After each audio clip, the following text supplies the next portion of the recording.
I'm Jeff Cook. And I'm TJ Wilson. And this is Around the Circle. I'm walking slowly. I'm taking my time. All I could talking is starting to rhyme. I'm letting go of lonely, letting go of strife. I just can't get enough of this beautiful life. The Enneagram is a map of the human personality. It's a tool for navigating relationships. It creates language for what motivates us and helps us look at the way we look at everything else. Most importantly, the Enneagram is a mirror because sometimes you need help seeing yourself. My name is Jeff Cook. I'm a philosopher and builder of beautiful things in Greeley, Colorado, and with me is TJ Wilson, businessman, lover of theology, and Enneagram Ninja. Hello. My man. Hello. We are diving back into our expert series. Excellent. We have the fantastic Juanita Rasmus with us. Woo-woo! Hello. Good to be with each of you. I'm glad we're here together. We're going to have a good time. I know it. Juanita, tell us about yourself. Well, I'm a wife, a mom, a pastor. My husband and I have been co-pastoring together at St. John's downtown Houston for almost 30 years now. And it's been an incredible journey, both marriage and ministry. And then, of course, doing it together brings a whole lot of adventure. We have two incredible daughters who are 33 and 34. And we're celebrating our 36th wedding anniversary. We have two great grandchildren. When I say great, I mean wonderful grandchildren. And an incredible son-in-law, and life is good. You know, the beauty of this life that I've been given is that it constantly is transforming and evolving into parts and places I never would have imagined. Some places have been life-giving, others have been draining, but I'm learning to be. Wonderful. When in Houston, what's your favorite thing to do in Houston? I've been just once, and I need hints next time. Let me tell you, if you want good food, come to Houston, because Houston has the most incredible restaurants of probably, I think, comparable to New York and LA. Yeah. In terms of options and variety of, first of all, let me tell you this.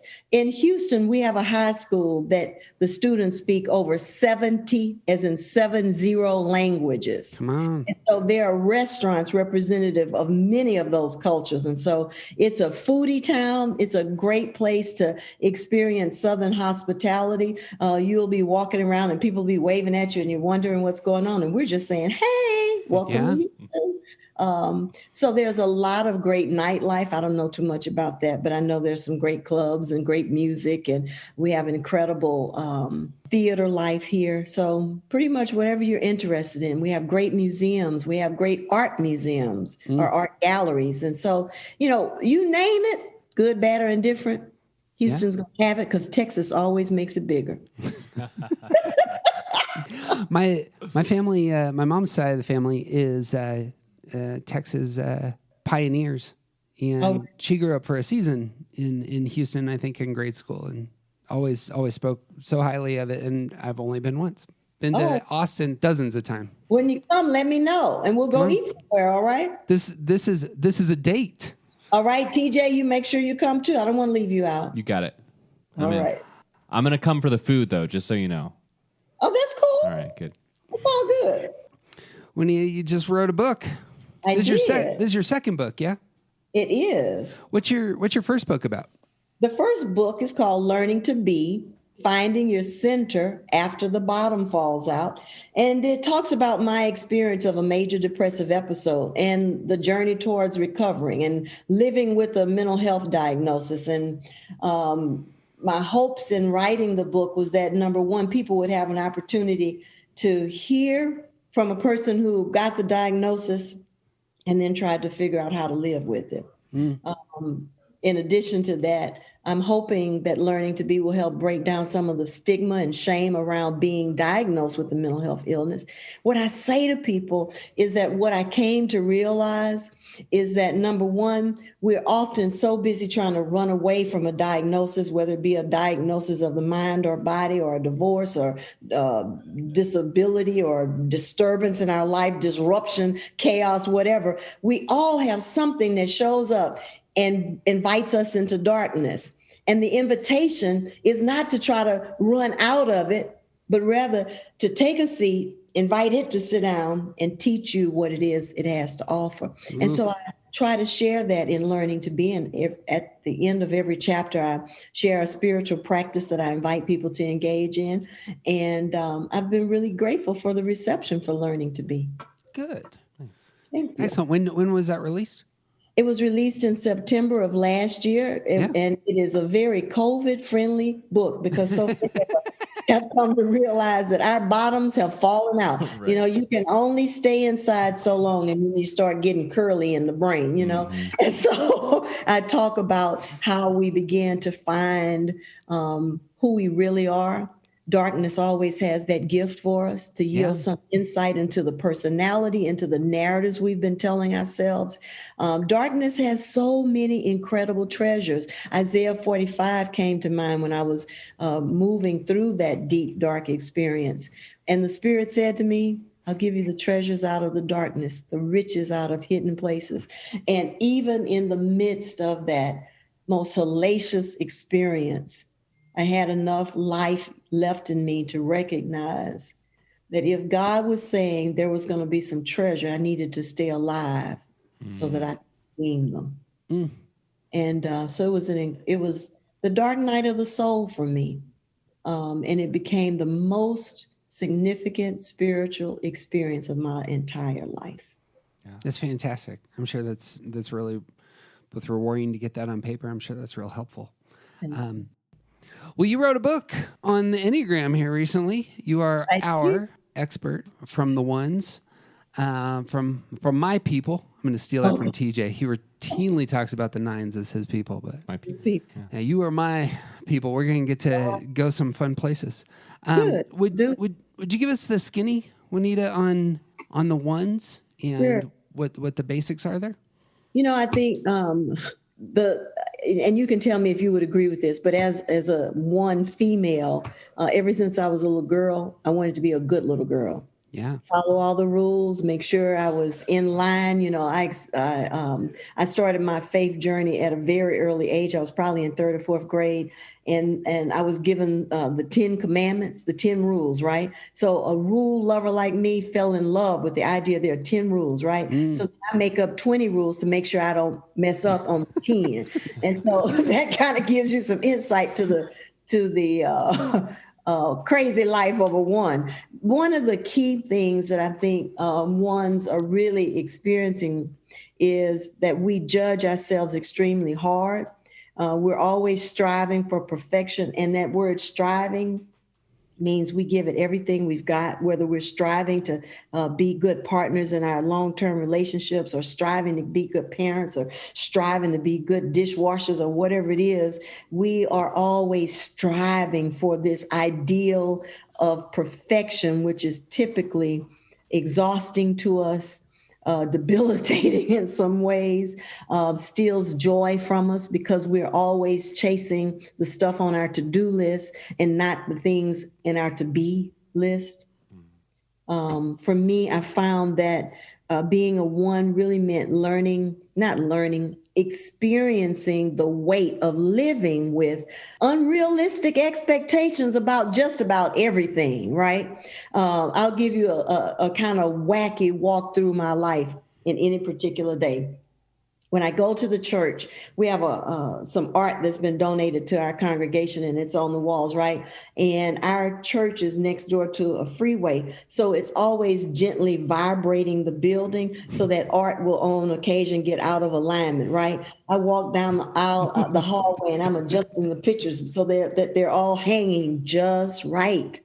And that's every time you go through the hallway, right? every time. Now, and I'm not OCD. You know, there's sometimes when I say, well, I'm not going to do it today, right? Somebody else is going to have to, another one will come along and fix it, right? But the reality is ever since I can remember, I have had this strong sense of a moral code that said clearly there are some right things and there are clearly some wrong things. And then I had to realize that all of life is not black and white, but it's a million shades of gray. And every now and then a lot of beautiful color gets thrown in. But for a person who's living their life in that dualistic pattern of it's got to be black and white. I remember y'all even saying as a kid in prayer, God, would you reveal it to me in black and white? You know, I get confused with the gray, right? Make it black and white. We want everything to be perfect. We want it to be right and good and sound and solid, because in reality, we want to be right. We want to be good. And we want to live a life of integrity and morality. I always say, if you're looking for an accountant, get a 1. If you're looking for somebody to make sure your production is going to be a good production, you're going to have good sound, good quality lighting, good, all the technical stuff, get a 1. Now, when you want to have fun, get a 7, because 1s are not necessarily, unless we're learning to live into some of that 7 in us, or we borrow from one of the wings of another number. We're not necessarily fun, but if we're wise and we look at the GPS that is the Enneagram, we can begin to recognize how our perfectionism has stolen our joy, and then we can start reclaiming it. Bang. I'm going to talk quite a bit about joy here in a minute. TJ, you got thoughts on that? I love that description, the idea of trying to make everything perfect because you want yourself to be perfect. Yeah. And I want to also point out this desire to fix things. It extends so much farther past what's immediate to ones, and it becomes it often becomes this sort of the rigidity extends to the people in their lives. Exactly. They have high expectations for themselves, but they have very high expectations for everyone else as well. Exactly. And for the way that things are supposed to be ordered. It's great that you don't feel the need to fix those those pictures every single time you walk down that hallway. But I know some ones who do. Yeah. And that need to make things perfect. Exactly. And it's not about perfectionism for its own sake, but it's tied. It stems from that place of, if I'm good, then things are okay. Then I'm safe. That's exactly right. Yeah. I'm glad you said that I'm safe part, because I didn't realize that was the motive behind the way I was operating. I kept thinking, if I'm good, then nothing bad will happen to me. Right. Then I get punished by great white God, and I'm a Black woman, right? That great white God with the white beard who is checking whether or not I'm going to get into the eternal pearly gates. And I've always said that's a cross between Judge Judy and Santa Claus, and either one of them is Jack Christmas. You know what I mean? Yeah. All right. And so we are the kind of persons at our core who are harder on ourselves than anybody else could be. Mm-hmm. But then we also are hard on other people because we're expecting them to meet our often unnamed expectations. Mm-hmm. So we want our children to be dressed perfectly, their hair to be perfect, their shoes to be tied. We want them to do make good grades in school, because all of that is a reflection of us. Right. And it's a great burden for those around us, unless there is an awakening that invites our transformation, that invites us to Notice what we're noticing about the kind of life we're creating. That invites us to notice what's happening with our relationships. Are they strained? Do people, behind our backs, what do people say? And what I've come to realize is one of the challenges for us is to let go of the belief of absolute truths. Mm-hmm. You went down a completely different place from where I thought you were going to go there. Oh, really? Where'd you think I was going to go, Jeff? I have already forgotten, to be honest with you, but that took me off. I had to category shift there Okay. into a different Hey, headspace. Is it? You got thoughts on that, Teach? I can imagine people hearing something like that and immediately saying, "Well, if you believe in God and a higher power, then you have to believe in absolute truth." And my pushback would be, well, there might be absolute truth, but you don't know it. That's right. Yeah. And see, that's the theme. Matter of fact, in one of my books, now I'm forgetting which one, if it's Learning to Be or if it's 40 Days of Being or what. But in one of them, I said, who died and made ones the judge? Mm-hmm. You see, we're always judging. We're always critiquing and criticizing. And we don't necessarily always do it out loud, but that's what's going on with the inner tape and the inner processing, right? Yep. It goes down to things like, and these are kind of just to be humorous, right? My family and I are watching this show together. And I said, did y'all see that boom mic? And they're going, no, what boom mic? I said, hit rewind. They hit rewind. And sure enough, there's a boom mic. One see those things. And it's not that we're looking for them. They just kind of show up for us, And so we see not only the boom mics, but we see the wrong in the world. Mm-hmm. And our desire is that it be made right. We are often called the reformers. We are often teachers in some way or another, whether it be spiritual teachers or in classrooms in philosophy, or it really doesn't matter. But in most cases, we are going to be somewhere where we have a platform to be able to share our ideas with whoever happens to be in our circle of influence. Mm. I heard an aside from somebody speaking of ones and how they talk about their judgments to the rest of the world, where ones will walk into a building, look up and say, do you see that crack in the ceiling? And everybody else will say, what ceiling? Right, exactly. And the nuance there is for us, and the entire topic is lost on everyone else. And exactly. But the topic, go ahead.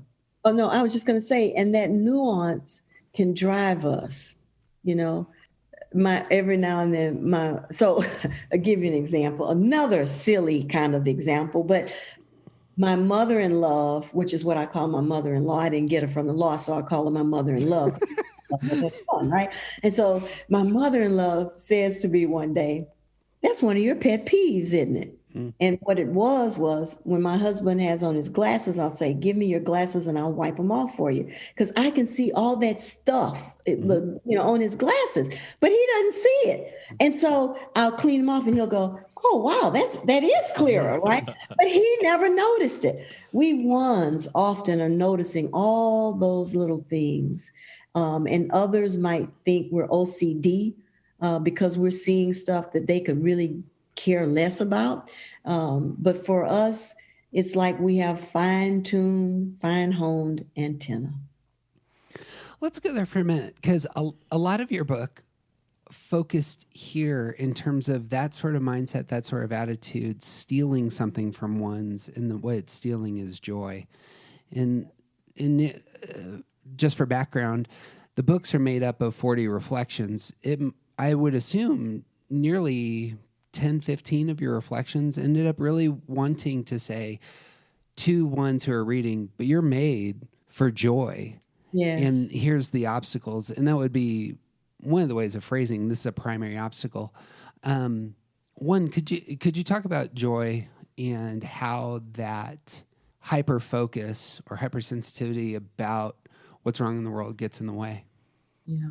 You know what I've come to learn, and again, I have to give my crash, my diagnosis credit for opening my eyes to see that I had been living off of a to-do list, and life is not about being a human to-do. It's about being a human being. And the human being is a collection of experiences. But for many of us as ones, the experience will have come and gone because we checked off the assignment from our to-do list. And so a great tool, a great practice for ones is the practice of the examen. St. Ignatius of Loyola in the 16th century taught his monks that if they were unable, because of their work schedule, to make the early mass or to make the hours of prayer, then by all means do not avoid or neglect the examen. And so what the examen invites us to do is to ask ourselves, okay, at the end of the night, I always tell people, sit on the edge of the bed, do not lay down or you will go to sleep. All right. But get to a quiet place and just ask yourself, what gave me life today? Mm-hmm. Another way to put that is what gave me joy? What made me laugh? What made me smile? And you go over your day and you think, oh man, that was so great. Woody fixed breakfast for me this morning. Oh, and I remembered seeing the hummingbird at the hummingbird feeder today. Oh, and that cup of coffee that they made at the coffee shop. Oh my God, it was exceptional, right? And you begin to see what you would not have seen if you weren't intentional. Because otherwise the day gets summed up as, I had 6 appointments today. They all went well. I have to reschedule that second one. I better call them now and make a new appointment. And there would be no memories of aromas or feelings or sights and sounds or beauty or gratitude. And all of these help us cultivate joy. It's the joy that gives us back a deep sense of our humanity as ones. Now, the second part of it, and I got to say this right quick, the second part of the examen is this. You ask yourself, what took life from me today? What sucked the life out of me? And I notice those things, and I pay attention to the fact that, oh my God, when John called me, I thought I was going to lose it. He always complains, and he never says, and seeing here I go to judging John, right? So I go into my judging John mode instead of saying to myself, now if John always calls me and complains, maybe I ought to not give him so much of my quality time. How much time can I be with John in an atmosphere of love and mutual respect? 5 minutes? Okay, I'm going to give John 5 minutes from now on, right? And so the examen invites us to look at what gave us life, to be grateful for that, and then to do more of what gives us life. The second part of it is to look at what took life from us, what drained us, how is it that we were unable to give or to receive love, what got in the way, to notice what we notice about that, and then decide what approach will empower us to do less of that thing that drained us. How do I think about that so that I can make more space for joy? One of the things I find in my own oneness is I'm either in the present or I'm in the future. Yes. My present is my orientation in time just as a one. That's where my stance is. For ones, it's double. Our body type is present, resistant to the present. Our stance is a present focused stance. In security, we move more towards the future. We become more like sevens and what's the next adventure. Mm-hmm. I love this answer as a high side of stress answer, because in stress, ones will go to 4, and 4s are a past-oriented type. And everything that you're saying here and what I was hearing is here is the beauty, which 4s are attuned to, in the past that you need to remember. And it seems like a very healthy exercise. And oftentimes when we talk about our stress numbers, it's in these negative ways. It's in these ways that I don't want to be there. This is me disintegrating. And here is a great example. This exercise is a great example of finding real stability and foundation in that place in the tools that your stress number has, what has given me life, what's taking life from me in the past so that I can move back into my centered oneness. It's just beautiful. Anyway, that's what I heard there.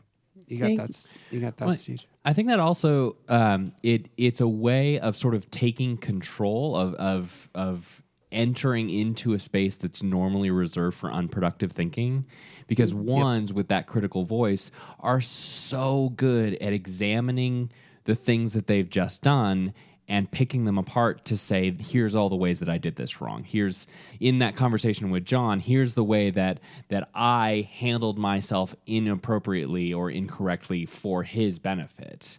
And sort of taking that exact same sort of practice and giving it some intentionality removes... It gives opportunity to remove the critical voice and to examine it in a new kind of light. Instead of saying, here's all the things I did wrong with John, it recognizes that John is actually a big part of the problem there. You don't necessarily owe John your best energy because John is an energy suck. That's right. That's right. And it's okay to recognize that John is stealing your joy. Yeah. And the best thing to do might be to limit John's exposure to your life. Exactly. Notice what you're noticing. Right. That's what Examine invites us to do. Right. Notice your places of joy and go do more of it. Right. Because so often I found myself as a one, and I don't know if this is beyond a one, so Jeff can give me some feedback on this, and TJ, any insight you have is helpful as well. But often ones postpone joy. Mm-hmm. Absolutely. As soon as I get this done, then I will, right? Joy is the reward for the work that I'm doing right now. But it's the reward we never pay ourselves. Yep.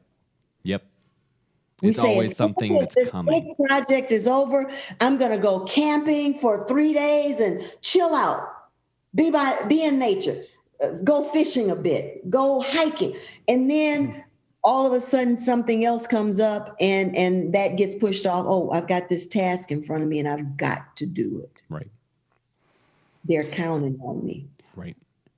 I imagine we could walk through each of the types and talk about when this happens, then I'll be happy. I bet you all types will have something of that going on in their heart and mind.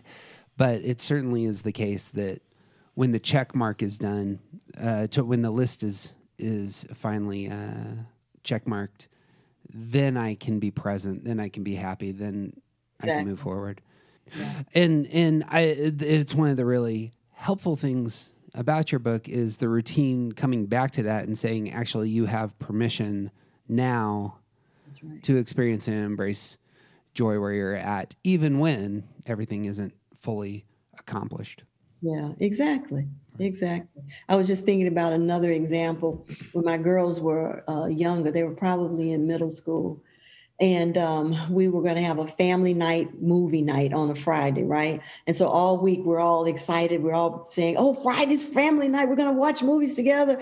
And, and we had already selected the movie. I think my girls picked the movie. And this will tell you how long ago. This was in Blockbuster, was a store, right? Mm-hmm. And you could buy the big container of popcorn and stick it in your microwave, and it would look like the popcorn container from the movies, right?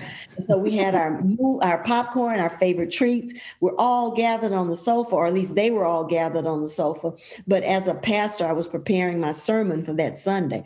And normally my sermons, I tried to finish them on Friday so that I would have the weekend to hang with my family. Well, that didn't happen that week. And so when movie night time comes, I'm in a quandary. I'm going, I can't play when I haven't finished this work that I'm supposed to do, right? And so I go in and I apologize to the girls, and I just see their countenance change. And my husband, he's an 8. He's always ready for fun, right? And so I go into my study, and my head is just like going 9,000, and nothing is coming up for me in terms of how to conclude this sermon. And so I'm sitting there, head in hand and just waiting for how am I to finish this? And the Spirit just says to me, go watch the movie. Mm-hmm. And I'm thinking to myself, I can't go watch that movie. I've got to finish this sermon. I've before I can go and play. Mm-hmm. I'm sitting there giving myself darn near a headache. I hear, go watch the movie. And again, I go, I can't watch that movie. Didn't you hear me? You know. And then finally I hear, Juanita, go watch the movie. So I get up begrudgingly, right? Because my task is not complete. I go sit down with the kids and my husband, and I watch the movie, and the answer to my sermon was in the movie. Sure. Yep. I want to say to us ones that the key to our joy is in the living. It's in the being. It's in the watching of the movies.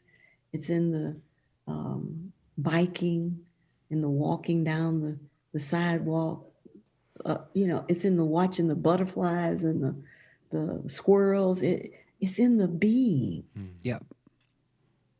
I'm resonating with that a lot in terms of the ones at their healthiest move from being the ones who have to order everything to being the ones who are aware that there's an order here to be discovered, praised, enjoyed. And that takes enormous effort and intentionality. But if you can get there, there's great benefits. Yeah, and that's what one of the beautiful things that the Examine does is it trains us to look for what gave me life and do more of those things. And then to look for the things that suck the living life out of us. In Texas, we eat crawfish, right? And so what you do is you separate the head of the crawfish from the tail, which kind of looks like a shrimp tail, right? And you suck all the juice out of the head because all the flavors from the crab boil flavoring is in that head. And it's like this high you get, right? The invitation is for us to suck the good out of I really want to build on this as a transition because a lot of the way you're articulating your connection to the answers and to reality, I think, is really instructive. That when talking about 8s, 9s, and 1s being body types and really pushing into their intuitional side, feels like that's a lot of where you're going in terms of where you're finding answers, where you're finding grounding. Obviously, you have a faith in God that seems to be experienced there. It's not just on the heart level that God's saying things over your heart, but what I got a lot of out of your book was how intuitional your experience of relationships and reality are in terms of just feeling your way through life. In that way that's not emotional, but it's more, feels more physical. Sucking the juices out of the head of a crawfish feels to me like a very physical image of how to do life. Exactly. I'm learning that there's so much mystery, and I had limited it all to black and white.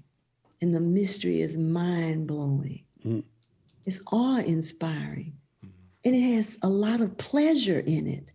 And it's the basis for a life of joy. There was this survey done of 50 100-year-olds, and they were asked if they had their life to live all over again, what would they do differently? Tony Campolo speaks of this in his book, Who Switched the Price Tags. Very old book, but it's a story that just sticks with me. And so they asked these 100-year-old individuals, what would they do differently if they had the life to live all over again? There were 3 things. They said they wished they had reflected more. They wished they had risked more. That they had held life too close to the vest. Ones can hold life too close because the rules provide us with this preconceived notion of safety, security. And I have to say, we have to ask ourselves, what are we protecting ourselves from? I think for each person, it might be a little different, but in many ways, it's the fear. For me, it was the fear of punishment, the fear of not living up to the standard that my faith tradition had projected for me, the fear of not living up to the reality that I was born my father and mother's first child and I wasn't a boy. And so all of us have a narrative that we get to inquire about. We get to investigate so we can determine if we want that narrative to continue driving our life. So these 100-year-olds said that they wish they had reflected more, like the examine invites us to do. They wish they had risked more and not held life so close to the vest. That invites adventure. Then they wish they had done more that would have lived on beyond them. Mm-hmm. They said that life, the matter of fact, one of the things they said was that the thing they thought was the absolute worst thing that could have ever happened to them, their place of brokenness, actually became the best thing that could have happened to them. Sure. What'd you say, Teach?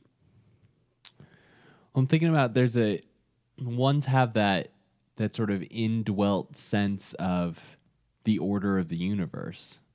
Like that's a natural thing that ones feel automatically and deeply in the core of their beings, that there is an order to the universe.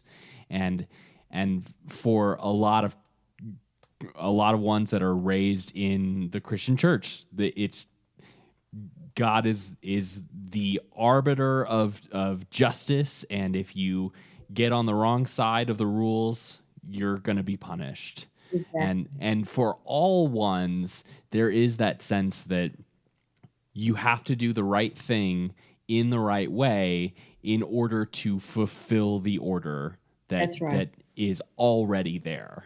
Yes.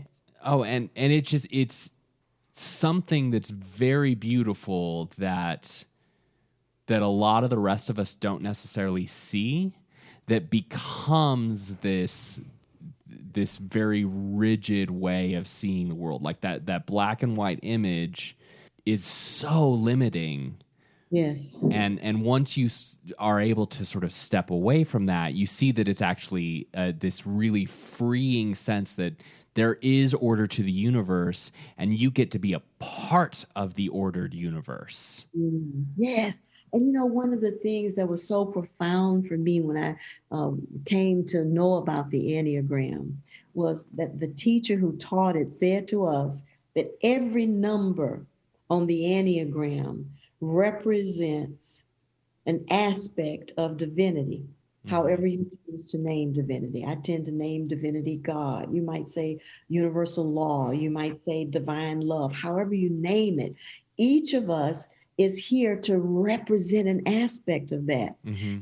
And when ones come into a mature awareness that what we're here to represent is the reality that all shall be well. Mm-hmm. All manner of things shall be well. It might look like hell right now, but all shall be well. Yeah. Because there is a divine order at work. And we don't have to, and we're not the ones who have to pull out the whip on everybody to get them in order, right? Right, yeah. There is an order to the universe, and it's not your responsibility. And it's not my responsibility. Yeah. That's it. But I think ones often feel responsible at a very early age. Mm-hmm. The one who grows up in an alcoholic family would feel responsible to be a good kid, so that the parent doesn't have any undue burden, right? It shows up in all kinds of different ways. In my case, it was the reality that culturally I was expected to be a boy. Right. And I didn't show up that way. So now I've got to strive and be really good to make up for not being the boy. Right. Right. So it gets played in different ways in our own individual hearts and minds. But we have to inquire about the narrative. And then we have permission to ask ourselves, what would I really love my life to feel and look like? Yeah. Because you brought it up twice, I kind of had it as a footnote, but you brought it up twice, and I think it's really important to mention the idea that someone pronounced a judgment in your past who mattered to you, and this has been shaping for ones, there is the self-criticism, which all ones are going to be aware of. We've talked extensively about this on our podcast. There is also the real and heartfelt judgments that we hear from others that we internalize. Exactly. And specifically, you have a vocation in which I imagine you are serving in a very public arena and probably occasionally getting feedback about your performance. Right? Oh. I bet you got, I'm sure you have wisdom for the rest of us on giving power to other people's judgments and, and how you wrestle with that. Because sometimes it is coming from your parents. And you've said the response, and I'd so relate to this that, well, of course, because I wasn't able to do X, Y, and Z, I'm going to do better in the future. And that's the grid through which we process people's judgments. And obviously, I assume that you realize that's not a healthy word over you. No, it's not. You're supposed to be a boy. Yeah. And let me tell you something. My parents never told me that. Ooh. But you know that. You know it intuitively. I can't. That's right. And we all have a knowing. Yeah. Okay. And so it becomes important for us to inquire about what it is we know. And where is that coming from? Is it coming from something outside of us that has, I mentioned this in 40 Days in Being a One, The Work by Byron Katie, thework.com. Mm-hmm. Hers is a work of a 4-question inquiry. Then the first question you ask yourself is it true? The second question is it really true? The third question is, how do you react? How do you respond when you believe that thought? And then she gives you this whole list of emotion words. And you go through the list and see which of those are active and present to you when you believe the thought, as an example, that I should have been a boy, right? Then the fourth one says, who would you be without that thought? Freedom! Yeah, that's powerful. Freedom! Freedom from my internal critic that I have refined. Freedom from the external critic, which shows up out of my experience in being in society, right? I show up, somebody's got a judgment about the way I show up, however that is, right?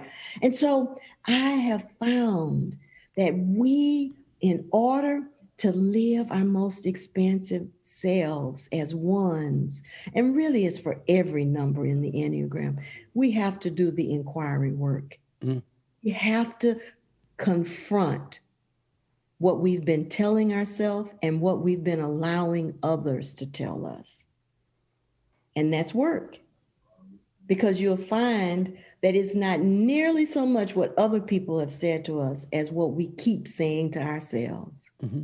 Mm-hmm. You got thoughts, Steve? And those rules came from somewhere. Oh, yeah. Yeah. Oh, yeah. The black and white nature of the universe, that came from somewhere, and it might be your own head. And if you don't ever do the work of figuring out where that lives, where that came from in your past, it might be your own head. If you don't do the work of figuring that out, you'll never be able to confront. And, let me say something, too, because I know there are people in your audience who may not necessarily have a God relationship or a God concept, particularly in the traditional Christian way. And so one of the things I had to do was do the inquiry about God. Is it true? Is it really true that God will punish me if I blow this, right? Is it really true? Okay, if I believe that thought, then how do I act? How do I respond? Oh, kind of uptight. Oh, I get wound up tight around that.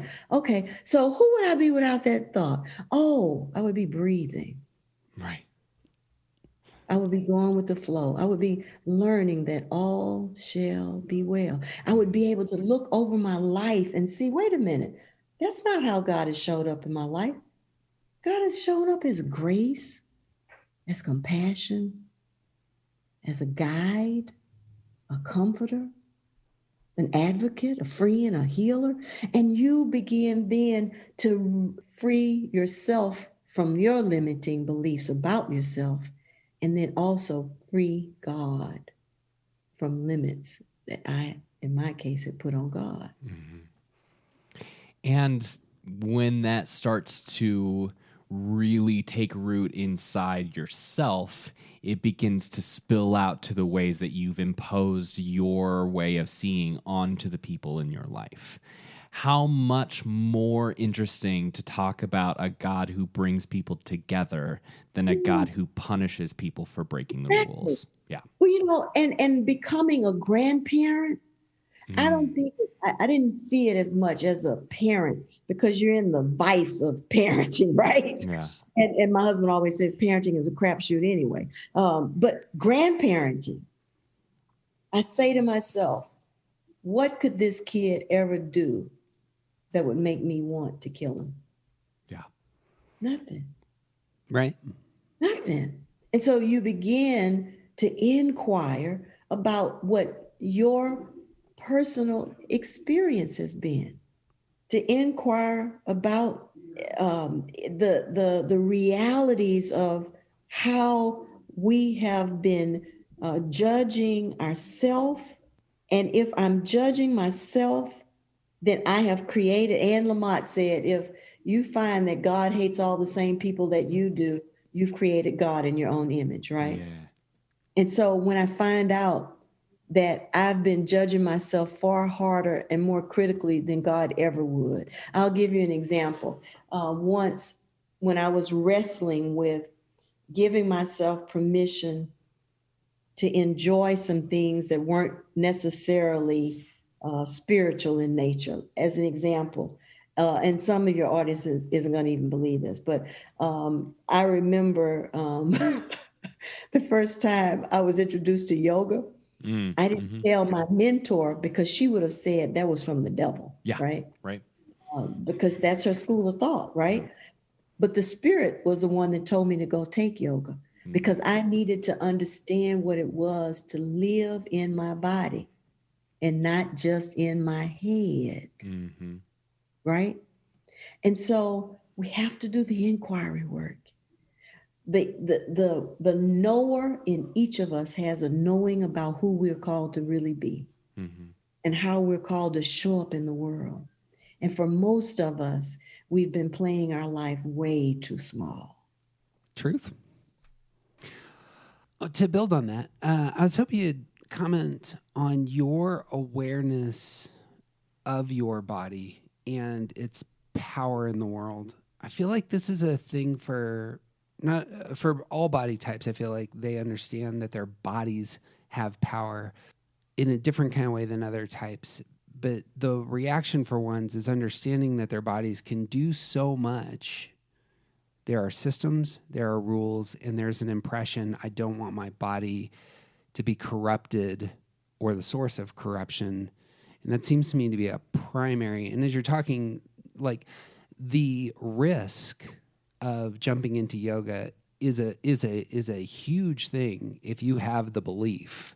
This is a system I'm going to embrace that's going to affect my body, and I might be inviting something into it that's terrible. And so it's kind of a throwaway joke on one side that this may be of the devil, but it's actually the case that coming out of that tradition, it may really be a you are putting yourself in a place that might be, I assume, is very uncomfortable on one side, and two, when you're there and see its real power in your life, or how much it can be helpful, there's a whole new thing there. Right. There's not a question there, but I was hoping you could comment on that. Well, and so again, we go back to inquiry. What am I believing? Uh-huh. And your knower knows. The divine is within all of us, whether you call it nature, whether you call it creativity, universal presence, divine love. There's so many names for it. And I just recently, I'm doing a workshop on Saturday, and I was looking at the top 12 faith traditions in the world, and each of them has some common threads, right? But we each speak a different language. Our knower gives us the capacity to discern other languages. Yeah. Languages that are at times foreign to our understanding. But that's the good thing about coming to a place of freedom. And joy becomes a ticket to freedom for ones, so that we are willing to let go of some of the constraints that we've placed on ourselves and that we've placed on others. And our body is one of those places. You know, it's so amazing to me that you would bring this up, because just this morning I did a meditation. And while I was meditating, it came to me to ask my inner little 3-year-old Juanita what she needed. Here we are, and especially people like me who are living in Black and brown bodies. We're living with a triple pandemic. Racism. We're living with the impact of COVID-19, and we're living with the impact of the division that our previous leadership helped to create, or at least widen, recognize, acknowledge, however you want to look at that. Weaponizing. Thank you. I appreciate that. And the impact that all of that has on our physical body. Yep. Right? So for me, I've gained weight during this thing. And I have now then moved into this. I'm a vegan, and so I had moved away from that. I didn't eat any meat, but I ate all kinds of other junk, right, to make up for the meat, right? And so this morning in meditation, I'm sitting with my inner 3-year-old, and she said, "You are using food to punish me." When all I would like is every now and then to have some ice cream. And so I had to sit with that and say, have I been using food as a weapon? Well, it started out, I was using food as a weapon to fight my way through. So I'm eating stuff that I would not normally put in my body, right? So now I'm having to live with the consequences of that. But within me is this knower, a little 3-year-old knower, who said to me, couldn't we have some ice cream every now and then? In essence, I know that you're unhappy with this weight gain, but could we have a little joy sometimes? Yeah. You rightly quote C.S. Lewis on joy here, that joy is the serious business of heaven. And I wrote 2 books on C.S. Lewis. Lewis's oneness comes out all over the place. In fact, a lot of theologians end up being ones because, 1, they're trying to get their bodies under control. 2, they need some systems. And 3, they, as you were saying before, they want to reform the picture of God that they got handed by others and make it better. And so you see this, Paul, Luther, Calvin, Lewis, we could go on, I imagine cleanly fit into these one Enneagram typings. The interesting thing about Lewis's conversion is it is very physical. He has a bike ride. He and his brother are on these like 1930s style motorcycles where there's the motorcycle and then there's the sidecar. Right. Lewis is in the sidecar and they're going to the zoo. And he's a World War I vet. He experiences some severe post-traumatic stress at times. But had begun experimenting with thoughts about God, thinking through God. He's obviously an Oxford scholar. But his conversion isn't mental. His conversion is entirely physical. And this is, I love that we've talked quite a bit about God, and so this is a worthy thing for ones who just want an experiment. Sometimes imagining that there is something in control of all the details may be a very helpful thing for you, even if it's not true, or even if you can't get there intellectually. Simply looking for, resting in a belief of that sort. We have all sorts of beliefs that we can't prove. That's right. You can rest in that belief and see what happens. And that was essentially what Lewis was doing. He has this, he just describes his conversion as something. When we left, my house, I was an atheist when we arrived. I believed in God. And Amen. That's how it happened. And it was a very physical thing. He was enjoying the day with his brother. Yeah. Joy. And that's what it was. It's all he wasn't able to improve anything. He wasn't able to drive. He could just sit there and take in the day. And this was what connected him to what became most foundational in his life and began, overflowing from that place. And it seems to me that that's a great insight into one having an experience of reality that produces the joy, produces connection, amplifies some of the stuff that you're saying. Yeah. Oh, thank you for sharing that about C.S. Lewis. I can share that one of my most profound physical, spiritual experiences was skydiving. Ooh.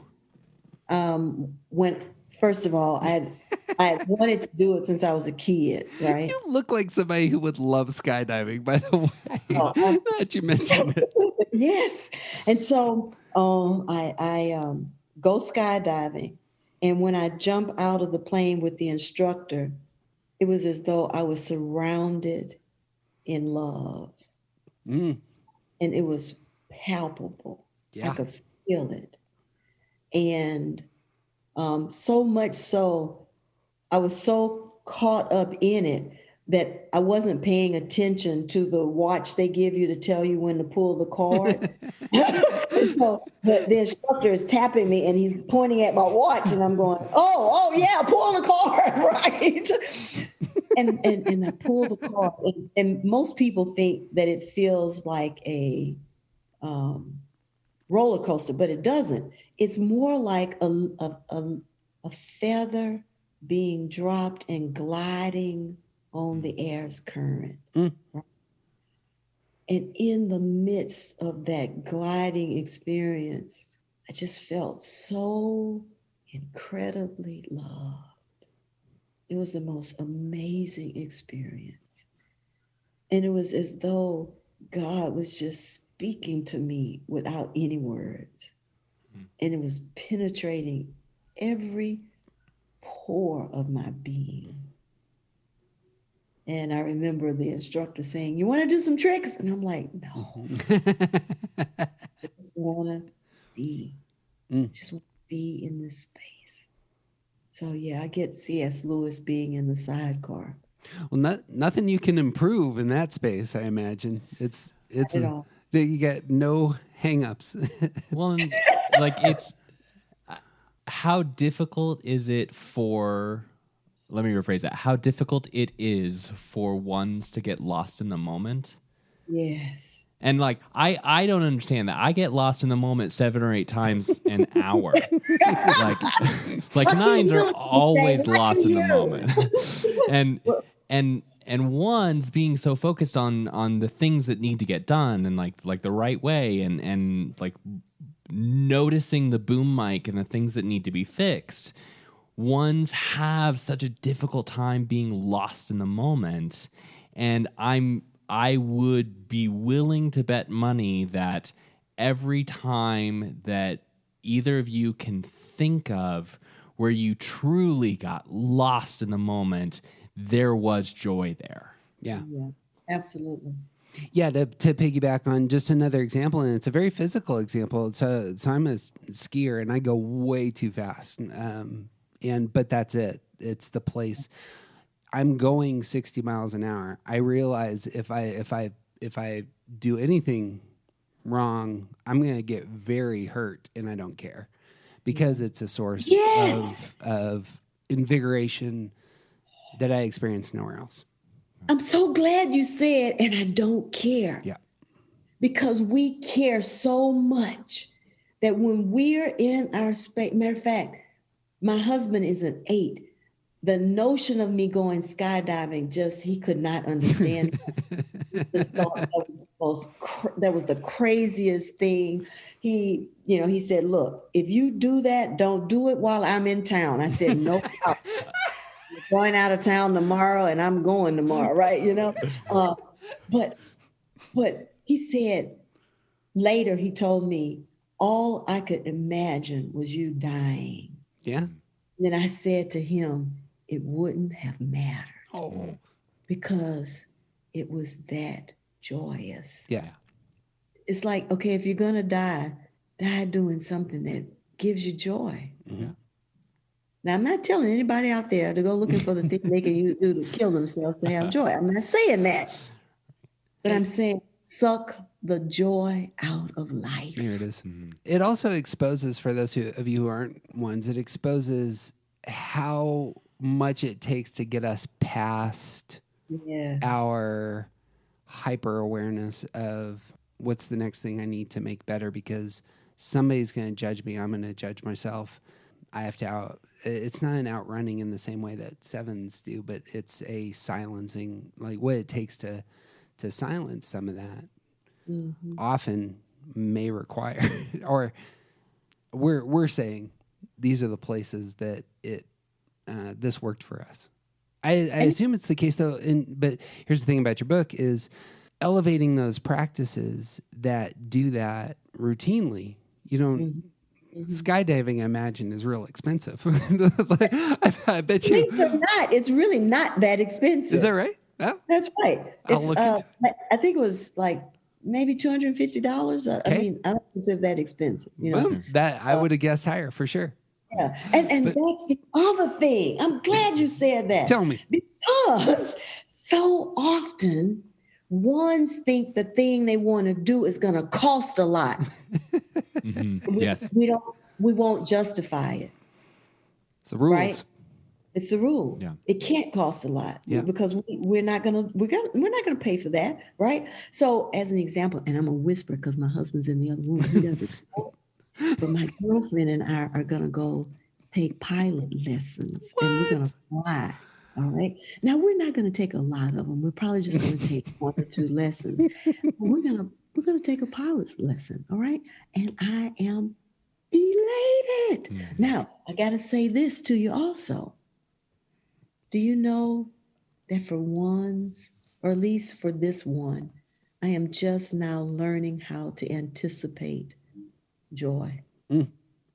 I can have a trip planned on, which I do. I happen to have a trip planned. My husband and I are going to Miami in June. We're going to Aruba. We're going to Scottsdale, Arizona, I think it is, to meet with our kids and my grandchildren and our in-loves. And I invest no thought of how much fun that's going to be. Whereas many of the other numbers are packing and they're, writing notes to themselves and they're doing things, they're talking it up with friends. I never do that. That is a learning for me to begin to anticipate joy. Well, I'm sure it's something that you have to practice, that you have to learn how to do. Yeah. And I would guess that's a universal experience for ones, that you have to learn how to anticipate joy. Yeah. We talked about this real early on in our podcast. So our podcast has been going for about 2 years, but one of our early episodes, we talked about the high side of our security number. I would love to bring that in right now. There's virtues associated with all the types. And it seems to me that when we go to security on the high side, we experience the virtue associated with our security numbers. And the high side of 7, which is where ones go in security, is joy. And so the fact that you're focused so much on joy strikes me that you have had a taste of what the high side of security looks like for you. And there is something about all of the things are put in their place. We can't live in security, but it certainly is the case that opening ourselves up, especially ones giving themselves permission to find security by practices that free them from the lists, the criticisms, the rules in ways that are healthy, invigorating, and give them life, is a fantastic presence. Because what it strikes me, I think I'm getting this from Hurwitz, but when you get to the high side of your security number, that's actually the location of grace. This isn't something you can grab hold of through effort. It's something that you have to be opened to, and at times it is lavished on you. Yes. Oh, and that's the other thing, the grace piece. So when we're living in our full oneness, when the margins are clear, right? And we're living in that space, we know nothing about grace. Yep. We don't know grace for ourselves, and we sure don't know it for others. But one of the things that's been helping me to cultivate grace is a compassion exercise that I've learned to do. So what the exercise invites you to do, and you're invited to do it in a public place if you can, but you can also do it while you're watching TV. If you see a person that you would not normally want to associate with, or that you would potentially judge, right? For whatever reason that you would judge this person, the compassion exercise invites you to look at that person and then give them their humanity back. And that looks like this. Just like me, that person knows grief. Just like me, that person is doing the best they can where they are with what they have. Just like me, that person has probably been criticized. Just like me. And you keep going down all the things about you and you put it on that person. Just like me. And you get to the place where this person is me. And you've given them their humanity back, but you've also given you your humanity. Yeah. And it ends with, just like me, this person just wants to be loved. Yeah, it's powerful. I had lots to say there, but it was all going to be political and probably was going to get cut anyway. Well, there's a really, really necessary, especially for ones, there's a necessary double accomplishment in a practice like that. It's not just that you're giving that person their humanity back, which is we need that in this world. We need to look on other people with compassion and look at everyone else with humanity, like see the humanity in the people that we easily judge. But also, especially for ones, we need to let that humanity creep back into ourselves. Yes. Because the place where your judgment of those others stems from starts at yourself. And if you can't see yourself with humanity, then you're going to have a much harder time seeing other people with humanity. Exactly. So that's been a real learning. And it's a practice I try to do on a regular basis, especially when I find there's someone who's particularly irritating me for some reason, you know. And so I have to notice what I'm noticing. Yeah.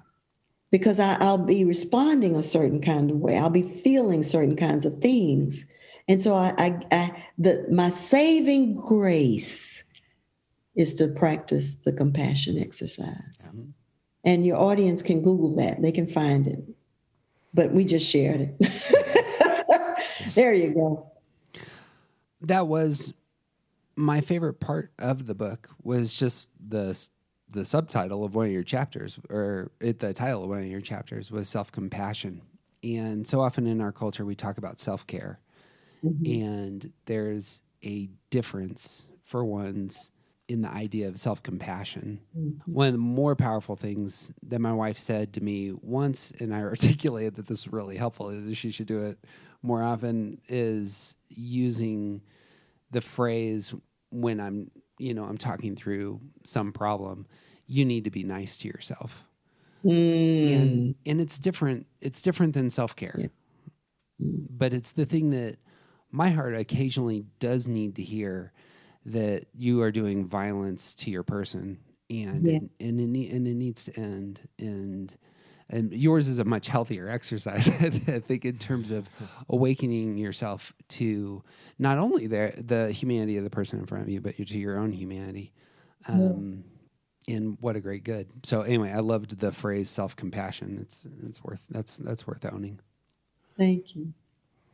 One of the pairings, so here's my systematic side that routinely comes out, is I love elements of the Enneagram that overlap.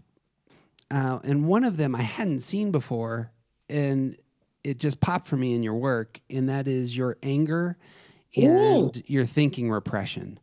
And the places that the anger of a one and their thinking repression end up being, those are both generally negatives, and they can actually work in tandem to do great damage. In your book, you said, I almost banished my beloved to the hinterlands because he ate my cheese. This was an illustration that's one of your reflections.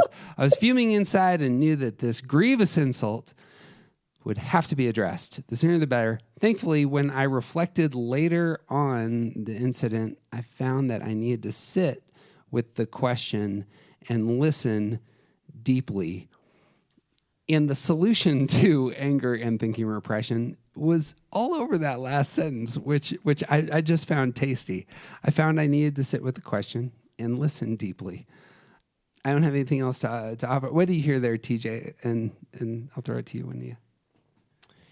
So with ones that anger is turned inward first and foremost, and like this is like anger plus judgment equals I'm always mad at myself, and then you have these ways that other people are not doing the things that they're supposed to do, or they're interfering with your perceived order somehow, and it like this is where resentment lives. This is where it's born and grows and becomes a problem, and pushing that out of yourself into how dare you eat my cheese. That's it's not just about the fact that you didn't have cheese anymore. It's also like there's an order to these things, and this was there was a plan, and how dare you violate the plan, and the way that anger just it can become so, like, this is a great example of how it becomes a little ridiculous. Mm-hmm. But also there are ways that it comes out of one's in ways that it's not necessarily ridiculous. It's not silly, but it is unnecessary, unhelpful. It's entirely about the world not being the way that I think it should be. Exactly. And in the example with the cheese, it's silly, but in other examples, it may not be silly, but it is still as harmful. Yeah. Well, for me, what happened with the cheese was, first of all, I wrote all this during COVID-19, and we're still, of course, in COVID-19. And what had happened for me is that I had been overextending myself to care for my husband, because as an 8, and he is particularly an extroverted 8, he's not used to being at home. The sun rises in the morning, he hits the streets, and he comes back when the street lights come on. And so I was doing all these things to help make sure his world would be right. And then he broke into my world and ate my cheese. I don't know if y'all cuss on your show, but I was mad as Hades. And I was so angry that it pulled my own chains. And it made me say, wait a minute. He always eats out of your plate. Why are you this angry about this? And so I had to sit with it. And in doing so, and that's why reflection is so important. Remember, I said those 50, 100-year-olds said they wish they reflected more, right? Because that didn't become a big argument. Fortunately for him and for me, he had a Zoom call to go attend to, and that gave me the space to say, girl, what's wrong with you? What's happening with you? Which, let's be honest, it forced you into that space. You did not choose that. Absolutely not. Thank you for your clarity, TJ. You're absolutely right. No, but the key is we're training ourselves in the way of being, right? And so I was so grateful that I noticed what I noticed, because it was all about me. It was all about the fact that I was team the fact that I had put all this effort to making things good and right for him. And I felt, and you said that word, Jeff, violated. I absolutely felt violated in that moment. We've been married 36 years. The man has eaten out of my plate since before we were ever married, with the common phrase, "It always tastes better out of your plate, baby."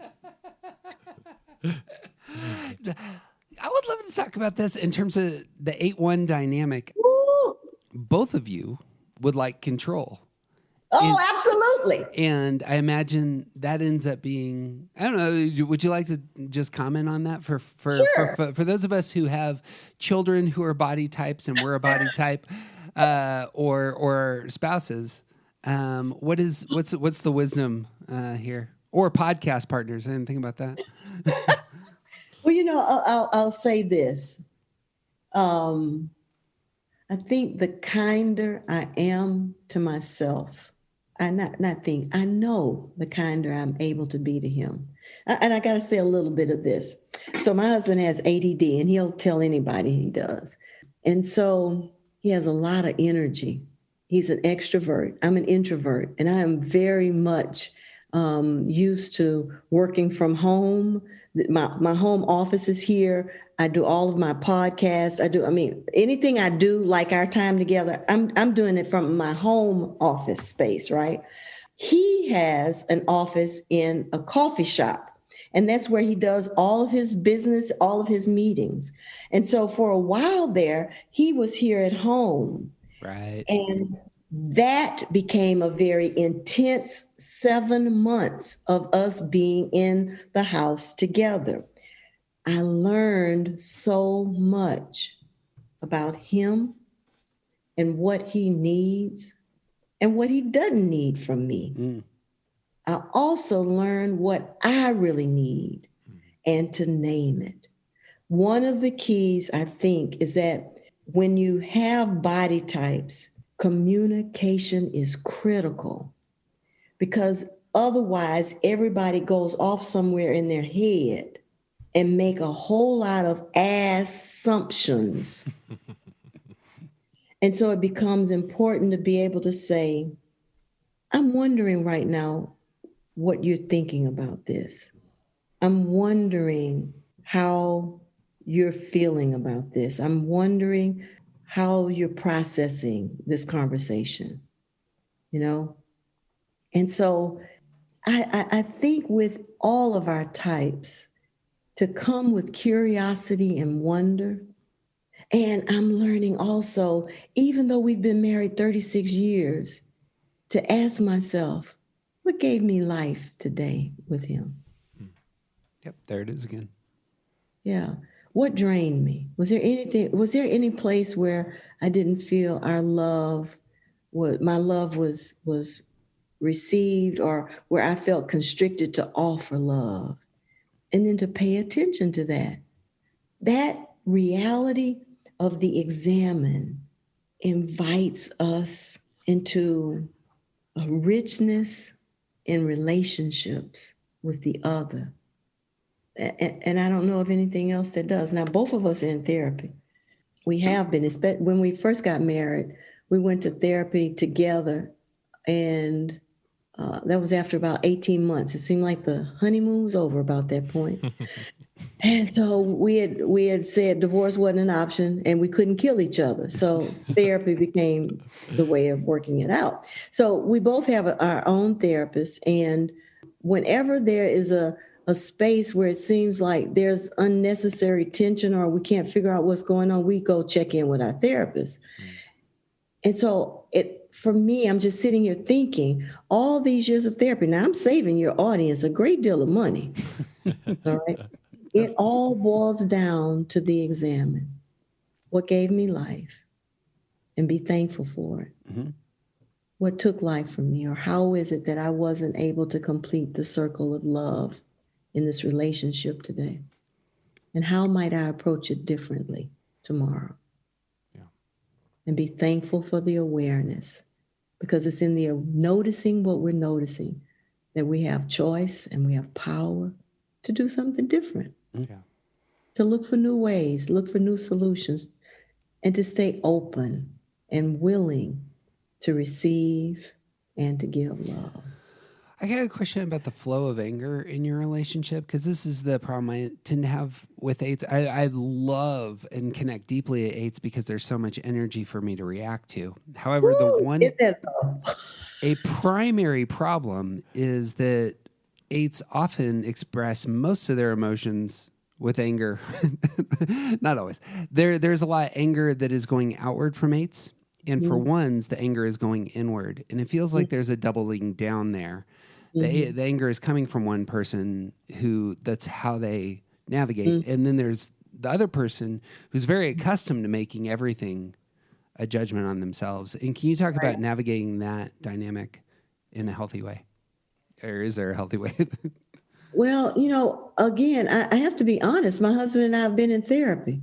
Yeah, and we've learned to communicate, we've learned to be able to say, I feel really frustrated when you did that. I felt blank when you, right? Instead of you always, you never, why, this is the 9,000th time, you take all of that out of the conversation, right? And it becomes, I felt really frustrated when I asked you to take the clothes out of the dryer and you left them in the washing machine or whatever the situation is. Sure. As human beings, we invest more time getting a driver's license than we do communicating with one another.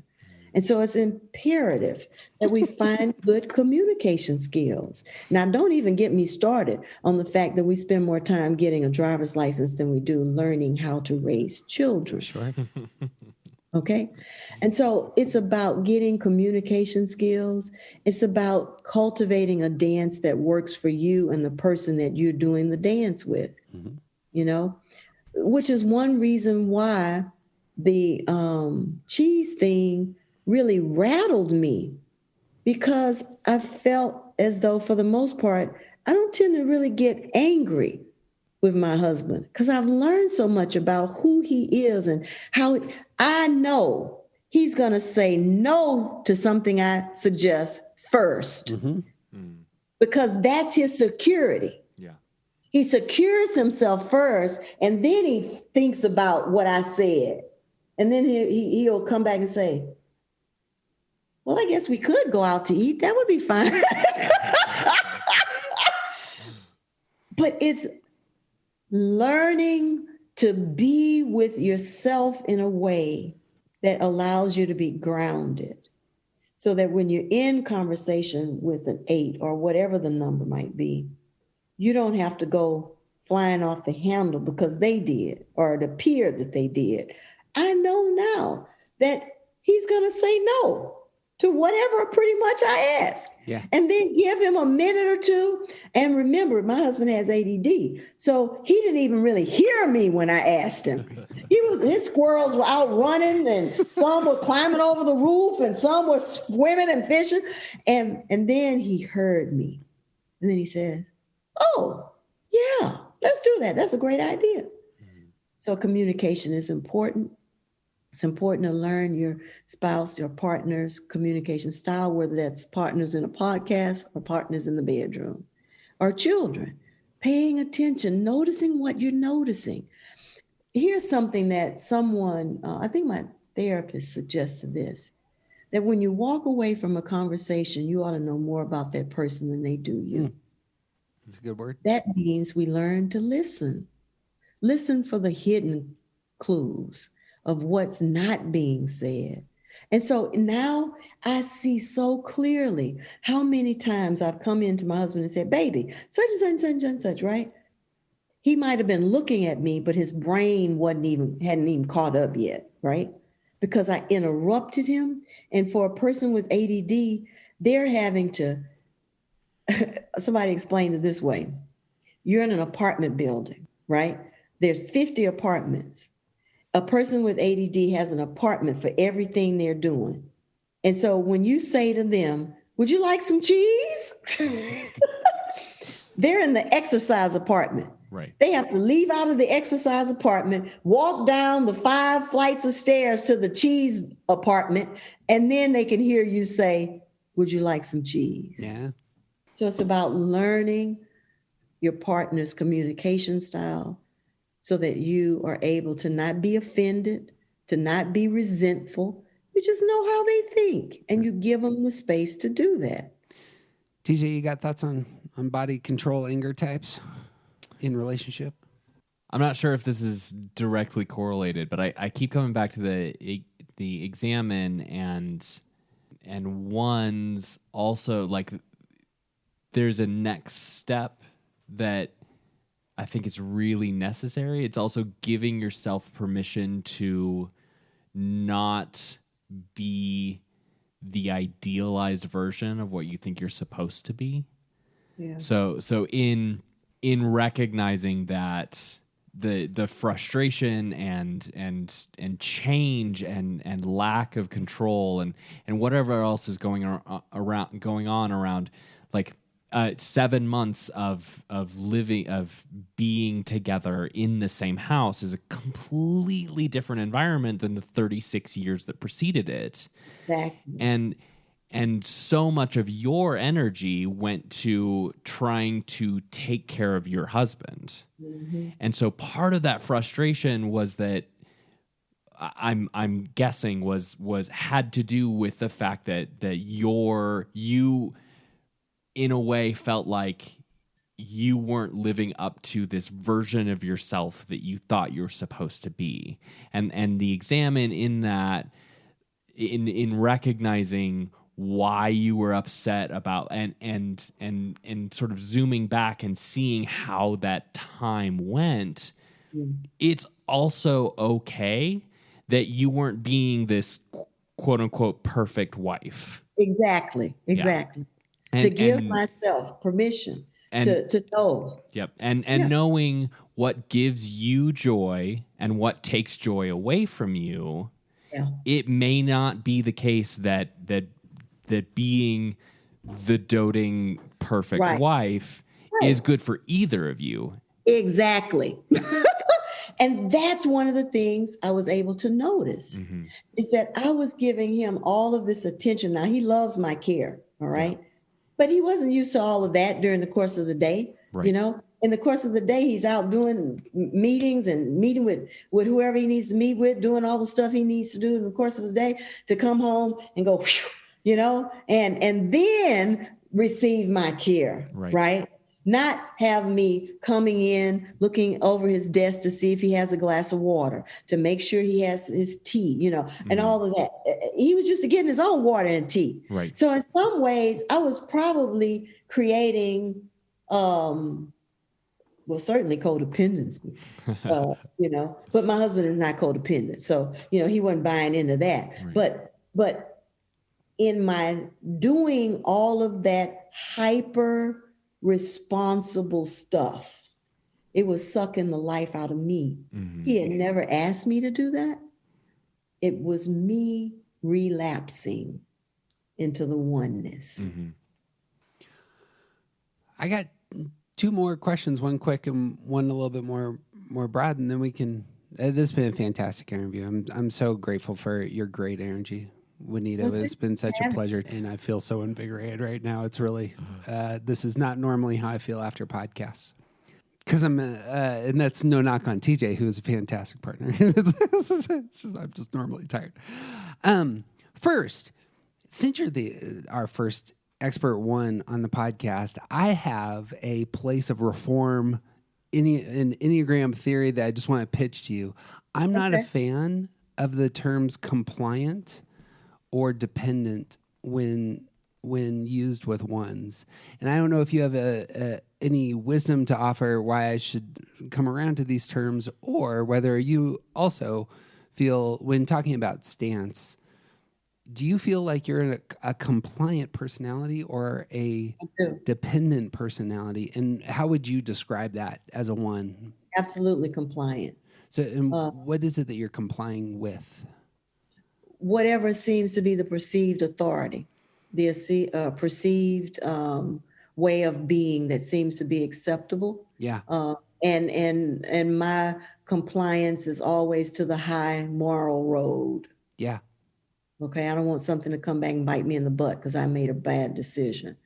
One of the things that I would invite you to consider is do some word study and look at the thesaurus and do a little word history around those two words. Sure. But also, again, words are so dynamic, and so when I hear the word punishment, I have a whole list of stuff that I can refer to as it relates to punishment, right? Coming from a patriarchal family where my father was a disciplinarian, punishment is a word that just, resonates deeply with me. And so the invitation is just to take a look at that word for yourself and see what that's, is it true? Is it really true? Sure. How do you respond when you believe that thought? That kind of thing. That, for me, I'm finding there are some words that are like bombs for me. They go off in my head and in my being. Sure. But are they true? Are they real for me? That's the work I have to investigate. Does that help? I hope so. Oh, I think that's a great answer. It's more, I wanted to see if the word itself worked for you, and if it did, what I heard there is, I suppose what went through my brain was, you are in a handful of situations where you have an aggressive type husband, and you had described some of your relationship with your folks, and obviously you're a woman of faith, and those are situations where you might be complying with the rules or with someone else's energy, as it were. I would be curious if compliant would describe you when you are in spaces where you're in leadership. Let me say this.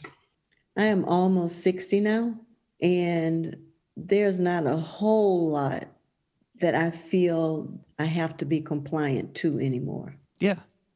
Okay? Because I recognize that compliant gives other people power. Exactly. This is why I don't like the word. Go ahead. So Sorry. when I say compliant, for me, compliant is taxes are due April 15th. I like to have my taxes turned in by April 15th. Yeah. Okay. Yeah. But I'm married to an 8. He doesn't care about April 15th. Filed an extension, right? He'll do it when he wants. Doesn't want to get bossed. Yeah. Come on now. And so I'm learning there are some things that really matter to me. And so if being compliant gives me the well-being that I'm interested in, I'll be compliant. Yeah. But in other places where it is not giving me the well-being, it's not life-giving, I'm not going to be compliant. Yeah. And I think what happens is as you age, you'll either become more constricted by your oneness or you'll suck the marrow out of life. You'll get the joy, And I've seen some old ones. They don't all look good. And I want to enjoy the newness, the removing of the barriers and the fences so that I can play in the open field. I wonder if I need to play this out in my head as you're talking. What I'm hearing is there is something about maturity and maturing where our stance may soften over time, and that's a good thing. And being compliant to the rules, as it were. Like my whole field of study is ethics, and it's about examining the rules. And I want to understand them in part so that I can, push some of them that are unhealthy and constraining away. And that apparently was my defense mechanism for some of this, unconscious as it is. But last question for you. So I'm speaking for a book group the other day, and it's all women. And 4 of the 10 were married to ones. And we spent a lot of time with the same question being, but how do I get him to, not be so And it generally had to do with nitpicky, neurotic, like just so focused on the details. My only suggestion, and I don't know if this is just me, but when you were saying write it down, what gives you joy and write it down? The only thing I said is you need to break out your calendar and put some big X's that say these are the days where we're getting out of town. Because when you're out of town, he can't improve Because anything. my husband does that. My Really? husband, he plans all the trips. Yeah. So as an example, in 36 years, I probably have not bought but one set of plane tickets. Okay, sure. And I bought that recently. All right. Normally, Because you're going to fly that plane, apparently. He doesn't know yet. Okay. I like how you have control over that space, by the way. There's another kind of secondary thing. Well, here's the thing. My husband loves doing that. Yeah. He loves planning the trips because he's always anticipating the next one. Yeah. I'm still trying to figure out how to anticipate it. But when it's on the calendar, I'm going to organize everything around it so I can be there. Yeah. I want to be present.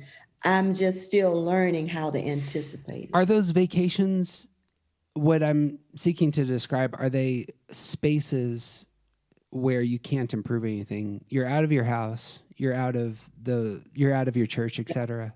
Yeah, yeah. And it took us a long time to figure that out because we're Right. both recovering workaholics. Yep. And there it is. And we both were raised in entrepreneurial families. Yep. And so we know how to, clean the toilet in the office and then go stand and do the board meeting. Yep. And so the reality is that has taken us, my crash, as a matter of fact, my diagnosis was what helped us to understand that not only does the family need to pray together, but you need to play together. Exactly. Yeah. So, yeah. I'm kind of curious how many of your vacations before your crash were working vacations. None. There were no vacations. There it For is. 7 years, Yeah. we did not go anywhere. Yeah. Right. Because there was always work to do. Sunday's always coming. Always work Yeah. to do. And he is as driven to get his work done as Yeah. I am mine. And so we're both in a state where we're learning, especially COVID has been helping us to notice what we're noticing about our nature of being driven. And so it's a whole new spiraling up awareness of what it means to be fully present and to live our most expansive life and to be rooted in what gives us life and doing more of it. Yeah. Thank you. That finding the 8s, 9s, and 1s, finding value in the things they accomplish is just one, that's how you're wired, but two, that can become an unhealthy addiction. And Exactly. And what's worse is when you find that your addiction is socially acceptable. Yeah. Right? Right, of So course. everybody Or wants encouraged. the pastor to have a good sermon, and everybody wants the pastor to show up at all the events, and everybody's always giving you all this, oh, so good to see you. I'm so glad you came. That was a great message. So you get all this affirmation. And for me, I needed acceptance and approval. So it's like putting a crack addict in the crack house. yeah, exactly. And then one day you wake up and you think you're going to die. Yep. Right. And you realize there's got to be another way or you will die. We could talk about that for another hour, and we're not going to.